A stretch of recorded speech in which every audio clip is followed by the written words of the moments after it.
Hey YouTube, you are about to watch a message from one of our weekend experiences at Tethered. The weekend experience is a 100% digital event with 100% real people in the chats ready to talk to you, to connect with you, to pray with you. There's also other elements besides just this message, but we want to make this message of hope and truth available to you to help you in your walk with Jesus. If you want to learn more about how to attend one of those weekend experiences, more about who Tethered is, what our mission is, where we're going, and other resources and ways to connect with us, you can find all of that at tethered.online. But for now, we hope you enjoy this message. Hey everybody, welcome to the weekend experience at Tethered. My name is Peyton, and today we are beginning a brand new series, Mute, the Voices That Won't Stop. How to silence the negative voices of accusation, of resentment, of doubt, of shame, and replace those negative broken soundtracks with working ones that actually tap into who we were and who we were designed to be. Yes, we pull at Tethered all of our perspective from a Christian perspective, but you do not have to be a follower of Jesus or a believer in God to get something out of this. And I encourage you, if you're on the fringe, if you know somebody who doubts, or if you yourself are in that journey of discovery, stay around, see if what we have today applies to your life, and go ahead and invite somebody to join you. These weekend experiences are so much more when we do them in a community. If you check out the chat, if you're watching this with us live, there's a big blue button that says invite. You click that and you can send a message right now. It sends a link to your friends. Say, hey, starting a new series. They're talking about negative voices, how to mute them. I'd love for you to join me. And if you're watching this on YouTube, what's up, YouTube family? We love you guys, but man, do we want to have you join us in our live session. There's so much that you get when you watch this live. You can get access to our notes, and in those notes, you can go in, you can edit them, download them, save them to your computer. You can follow along in a Bible that's integrated. You can interact with live hosts. Our team is ready to connect with you. They watch every weekend experience and want to connect with you. So next time, next week, whenever, we would love for you to join us. But for now, you can comment in the comment section, and one of our team will get back to you and will connect with you. So let's talk about muting the voices. Here's what I mean when I'm talking about that. I have found that there are more and more people on a regular basis who find themselves offended, who find themselves annoyed, who find themselves bothered or hurt, and by seemingly small things, seemingly insignificant things. And whenever I'm grouping other people, I'm also talking about myself. Like I'll be going down the grocery aisle and I'll be, reading something on the back of a box and I'll be in somebody's way. I don't notice, oh, I'm so sorry. And they'll like roll their eyes as they walk past and it like sticks with me. It's like I'm offended and I don't even know why. Or I'm, on the phone with a salesperson and I'm like, no, I'm not interested in that. And just like their tone of voice changes. I'm like, did I do something? Should I said something different? Okay, I'll buy it. Like I get so offended. Like I'm going in traffic, or you send a text to somebody and they give a slow response or they don't respond at all.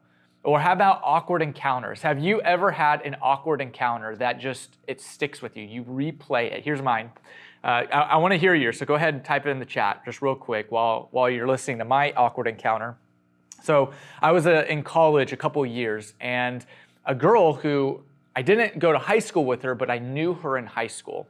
So I knew her, but I didn't really know her very well. And she came with her family to visit the college. So we were passing each other in the hallway. She's with a small group of kids and moms looking around campus, and she stops me. Hey, Peyton, so good to see you. And I recognize her. I just don't know how or what. Oh, good to see you as well.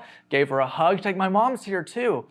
And I go and I hug a woman and, oh, it's so good to see you too. It's been so long. Only at that point did the girl look at me and says, this is my mom. I don't know who that person is. And you're just like, you're kind of caught in this like, oh yeah, I know. I'm just really friendly. Here, let me hug your real mom. And it was so awkward. And I think about that moment all the time. It replays in my head like, you idiot, come on, you're so embarrassing. Or how about no likes on social media? Like that plays. I'm Officially, I'm not a good one, but I'm a content creator now. On a daily basis, I am creating stuff and putting it out on the web, and people are judging it by their likes and engagements and shares and comments. And whenever I don't get any of those, it goes directly to my heart. I'm like, oh, I'm offended. I don't know. Like, we live in an age of perpetual offense. I gave minuscule moments, but there are much grander moments that you can tap into, right? People who are quick to judge, quick to condemn you, quick to call a foul against you, and quick to be offended. So we do this all the time. 2 minutes on the clock. Can you think of a time when you were quick to judge, when you were offended, or when you were hurt by somebody or something that happened? 2 minutes. Put it in the chat if you're watching this with us live, or if you're watching us on YouTube, put it in the comments. 2 minutes on the clock. Let's go.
Here's the truth. If you are on a continuous search to be offended, you will always find what you are looking for. It's true. It just is. It's like whenever you go car shopping. Let's say you're looking for a lime green Ford Equinox. I tried to think of like the ugliest car I could. If you own a lime green Ford Equinox, I'm sorry, and you're sorry. You know, it was a good idea at first, and then you like got halfway down the road, and you're like, "What did I just do with my life and my wallet?" Right? So, but if you're in the market for one of those, and you know what you want, what happens the moment you kind of get it in your mind that you want one?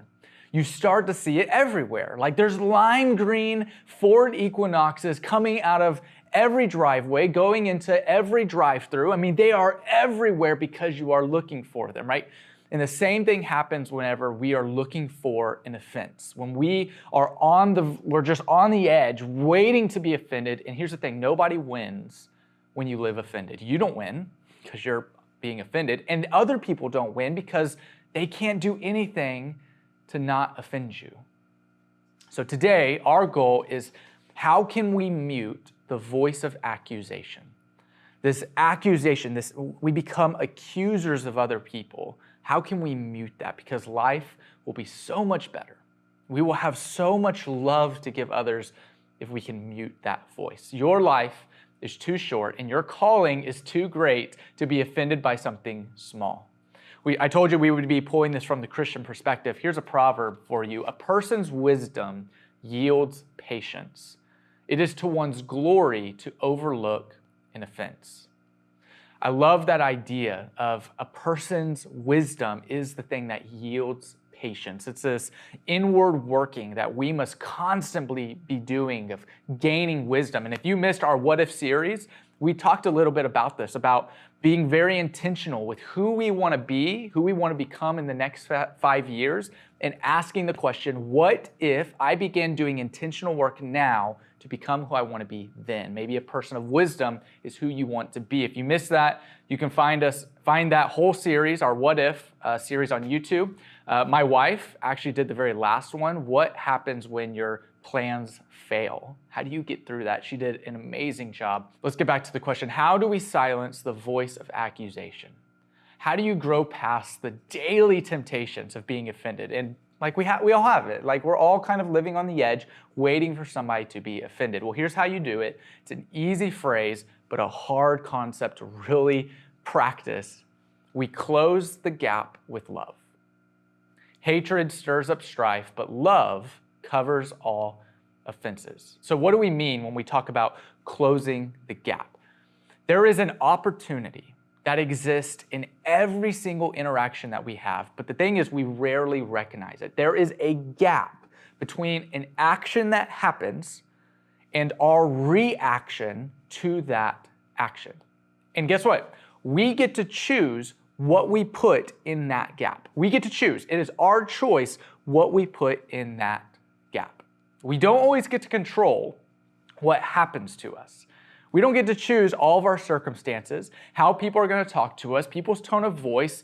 We don't get to control that, but we always have control of how we respond to what happens to us.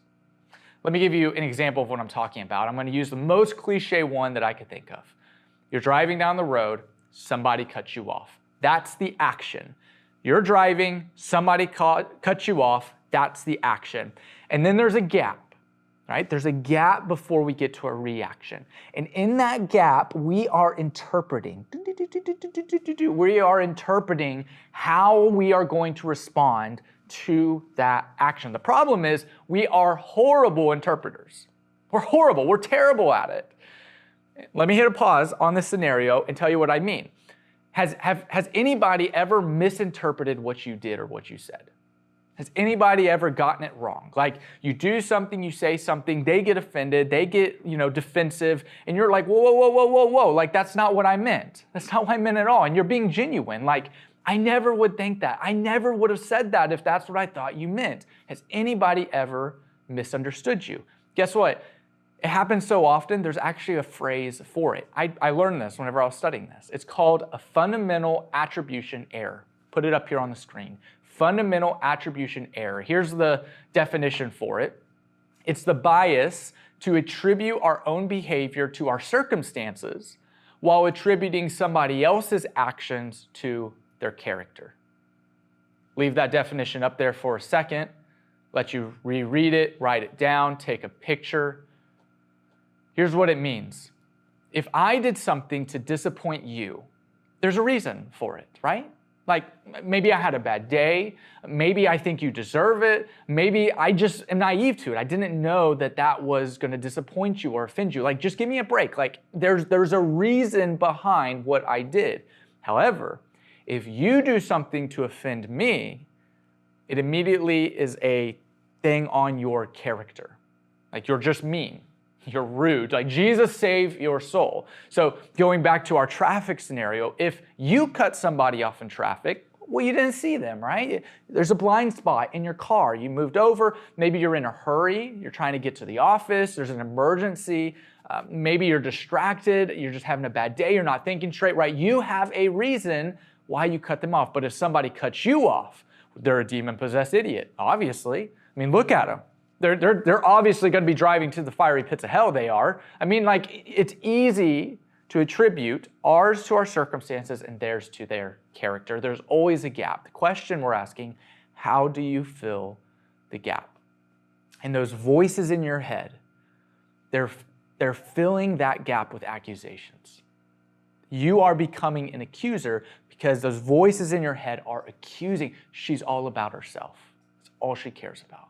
She cares about her goals, her actions, her life. She only cares about herself. He doesn't care about me at all, right? She doesn't care about me. I can't trust them. No. They ignore me. They don't care about my opinion, right? I'm not close anyway. Like, I'm never going to reach my goal. I'm not close, right? And what these voices, what they do is, one, it can erode marriages.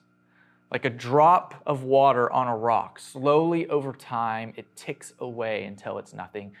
These voices, they split up friendships.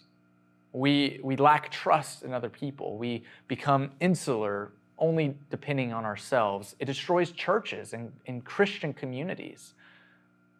But God wants you to fill the gap with love.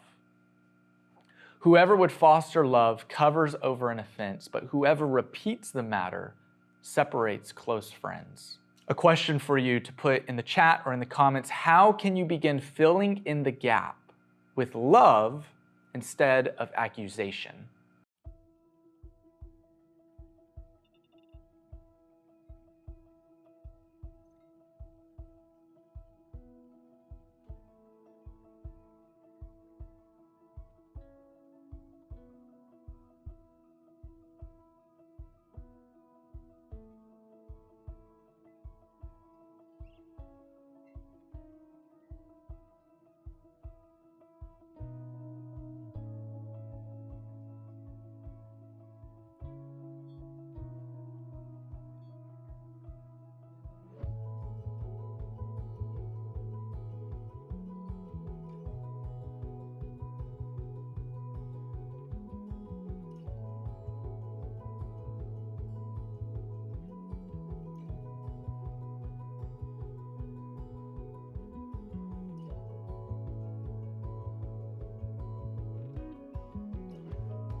Love gives the benefit of the doubt.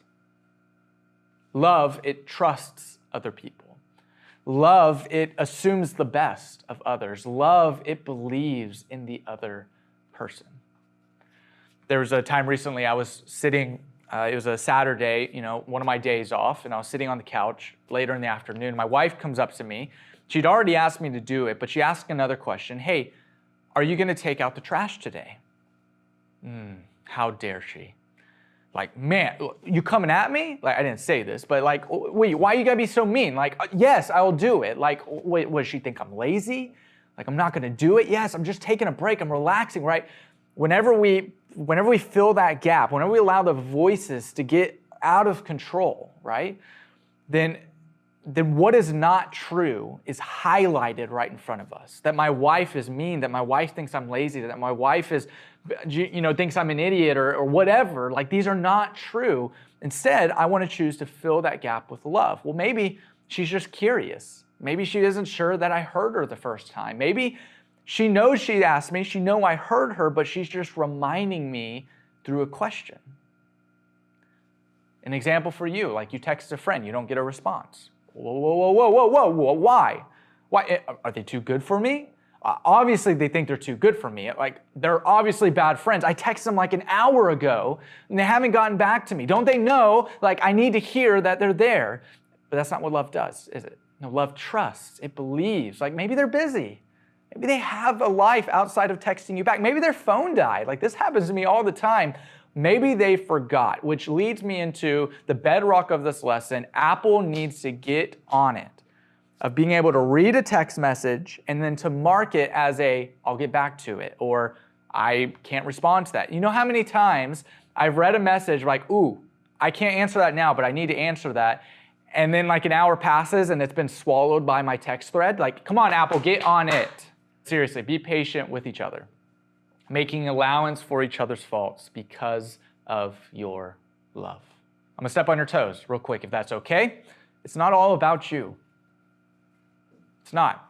The world, I know we live in a world that's, kind of focused on the individual, but somebody's bad mood isn't always about you.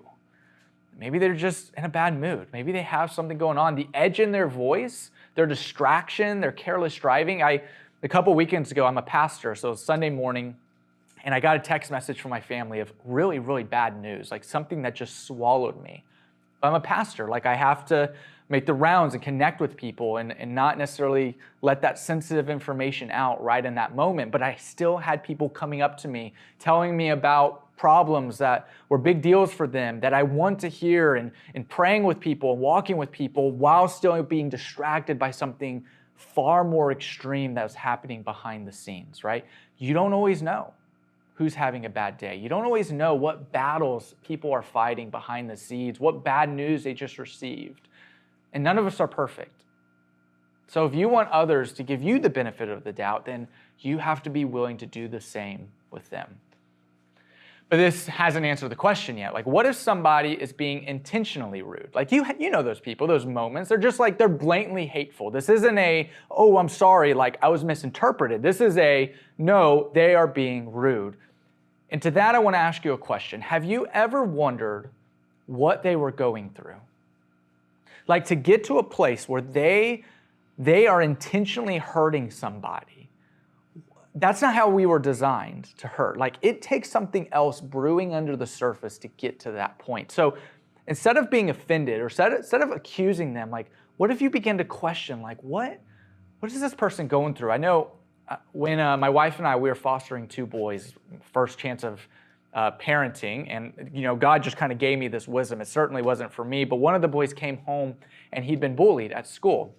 So we had to sit down and talk about it, about what was happening. And I told him, listen, dude, like, this isn't right. That's why you're coming to me. That's why you're hurt. I'm not, like, this is wrong, and that's why I'm talking to you. I'm not justifying what this boy did to you. However, I want to ask you a question. Do you know what the boy who bullied you, do you know what he's going through at home? Do you know what his family life is, or what his home life is, or what his personal life is? You see, the reality is we only catch a glimpse of people's lives. We don't have their full story. And I told him, like, he may not have parents to go home to and talk to like you do right now. He may never have been taught to love. He may have never been shown. He may never have been loved. He may not have food to go home to. And so instead of being offended, because I told him, just like I'm telling you, like, you can't choose what other people do to you. But instead of being offended by the choices people make against you, choose to have compassion for them and getting curious and wondering, what could they be going through that they would want to do that to me? A person's wisdom yields patience. What a great reminder. It is to one's glory to overlook an offense. And when we're talking about overlooking offenses, it isn't the same as pretending it didn't happen. No, we're very aware that it happened, but it's a conscious effort to let it go. It's a form of forgiveness, which is what we're going to be talking about in the next session with the voice of resentment. What about the people who don't deserve to be forgiven? And I agree, there are a lot of people who don't deserve to be forgiven. We'll talk about that later. Instead of focusing on the offense, though, instead of dwelling on it, instead of replaying it in your head over and over, instead of magnifying it to something much bigger than it was supposed to be, choose to pass it over. Choose to say, I'm over it.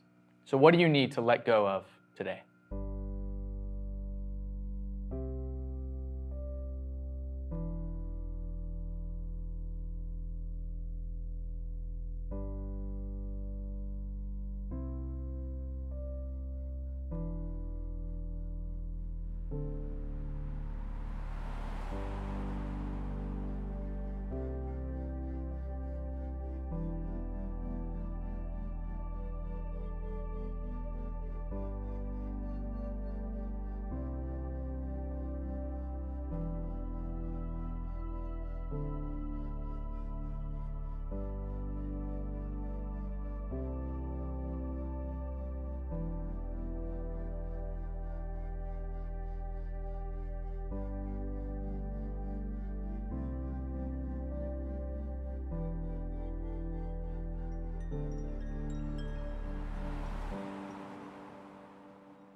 Coworkers don't invite you to the party.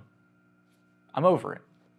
Somebody makes a rude comment on your social media. You know what? I'm over it. They don't define who I am. Your mother-in-law corrects your kids. Hey, I'm over it. I mean, just imagine if Jesus was offended the same magnitude and the same level that people get offended today. Like there was a moment when Jesus had an entire crowd following him. He says something that was really hard teaching and they stopped following him. What if he sat in that moment and was like, man, that sucks. I'm going to have to reshape what I'm saying. I noticed that the Pharisees are giving me dirty looks. I can't stop thinking about it. I gotta please them a little bit, or I'm just gonna overthink it. Thomas, he didn't compliment my miracle. I raised somebody from the dead. Jesus, he wasn't worried about that because he was focused on his mission. He was all about love. There was a gap, he filled it with love. Right? Because it's a love that he tapped into from his Father. He knew his Father was filling the gap with love, and so he was doing the same. The calling ahead of me is far greater than the offenses behind me. And the calling ahead of you is far greater than the offenses behind you. So get over it. Close the gap with love. The old voices, the negative voices, the bad voices, they want you to fill the gap with accusation. Well, they don't know, or they hate you, or they don't like you, or whatever. But you choose to fill the gap with love. Choose to fill it with love in your marriages. Choose to fill it with love in your friendships, in your work, with your boss. Extend grace because that's what Jesus did for us. Your life is too short. Your calling too great to be offended by something small. All of us have broken voices that we play over and over in our head, and they're just simply not true. In this series, we want to mute those voices and replace them with better, more true affirmations. What God tells us is true about us. So for the next 4 weeks in this entire series, I want you to adopt a new soundtrack every week that you are going to blast on repeat. A soundtrack is a mantra, a sentence, something that reminds you, that anchors you in truth. Here's a couple on the screen. We're going to change these out every week. But for this week, I just want you to pick one. Pick one. Write it down. You can set a reminder on your phone so it pops up every hour. You can tape it on the mirror in your bathroom so you see it every morning. You can put it on the background of your phone. You can attach it maybe to the thing that brings up the bad voices, like your remote control, your treadmill. Just put the affirmation anywhere you can so that it's on repeat. Again, some options, pick one of them, and next week you're going to pick another one, and you're going to add to your list, and you're going to repeat these over and over. Go ahead, choose one, adapt one to fit you better, and let us know in the chat which one you are choosing. Go ahead, type it up. Which one of these do you need to put on repeat this week? Put it in the chat, put it in the comments if you're watching us on YouTube so we can send you a reminder throughout the week as well. I also want to extend a personal invitation to our new Facebook group called Tethered Talk. Now, this is different from our Tethered Facebook page. There, we have announcements, we put clips. This one, though, this group, is our attempt to create community online. So for the next 4 weeks, all the weeks throughout this series, I'm going to post a positive soundtrack, a positive affirmation, kind of like the ones that were just on the screen. I'm going to post one every single day throughout the series, and I'm going to do it in that group. Now, this is something, like mentioned before, that you can play on repeat to replace those negative voices.